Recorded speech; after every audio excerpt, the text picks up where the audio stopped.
আজকে নিয়ে চলে এসেছি ফাটাফাটি স্টাইলে ঝটাঝট তৈরি হয়ে যায় এই রেসিপি।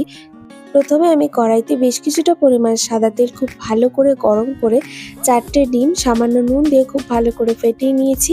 এরপর ডিমটা দিয়ে আমি এরকম ডিমটাকে খুব ভালো করে ভাজা করে দিয়ে কিন্তু সঙ্গে সঙ্গে নাড়বেন না, এক পিঠ ভাজা হয়ে গেলে তারপর নেড়ে এরকম ঝুড়ো তৈরি করে এরপর আবারও কড়াইতে সামান্য পরিমাণ সাদা তেল দিয়ে দিয়েছি। সাদা তেল খুব ভালো করে গরম হয়ে আসলে এরপর দিয়ে দিয়েছি 8 থেকে 10টা রসুন কুচি ও ছোট সাইজের একটা আদা কুচি, আর এর সাথে দিয়ে দিয়েছি 4 থেকে 5টা লঙ্কা কুচি। এরপর সবকিছু নেড়ে চেড়ে খুব ভালো করে ভাজা করে নেব।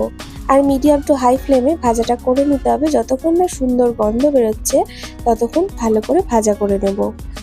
এরপর দিয়ে দেব পেঁয়াজ। আমি এখানে বড় সাইজের দুটো পেঁয়াজ এরকম মাঝখান দিয়ে কেটে পেঁয়াজের টুকরোগুলোকে খুলে নিয়েছি। আমি এখানে একটা বড় ক্যাপসিকামের ব্যবহার করেছি, ক্যাপসিকামটা এরকম চৌকো করে কেটে দিয়ে দিয়েছি।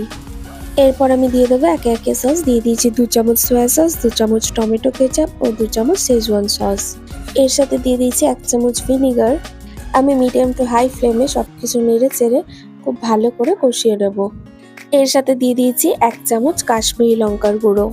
কাশ্মীরি লঙ্কার গুঁড়ো দিয়ে আমি নেড়ে নেবো। আর এর সাথে দিয়ে দেবো 1 চামচ গোলমরিচ গুঁড়ো।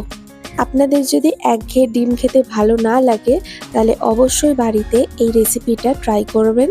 খেতে কিন্তু একদম অন্য স্বাদের লাগে আর খুব দুর্দান্ত লাগে। ভাত, রুটি, লুচি সব কিছুর সাথে কিন্তু দারুণ লাগবে। আমি সামান্য পরিমাণে জল দিয়ে সব কিছু খুব ভালো করে নেড়েচেড়ে মিশিয়ে নিচ্ছি।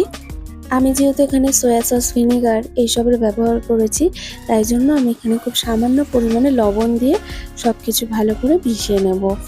ঢাকা চাপা দিয়ে ভালো করে ফুটিয়ে নেব। ফুটে উঠলে এরপর দিয়ে দেবো ভেজে রাখা ডিমগুলো। আর ডিমগুলো যেন এরকম বড় বড় টুকরো থাকে, খুব বেশি কিন্তু ছোট টুকরো করবেন না। এটা ডিমের চ্যাম্পিয়ন রেসিপি, বাড়িতে অবশ্যই একবার ট্রাই করবেন আর জানাবেন কেমন লাগলো।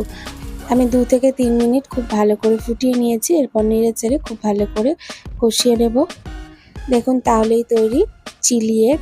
ভিডিওটা ভালো লাগলে লাইক করে দেবেন, চ্যানেলটি সাবস্ক্রাইব করে পাশে থাকবেন আর কমেন্ট করে জানাবেন কেমন লাগলো।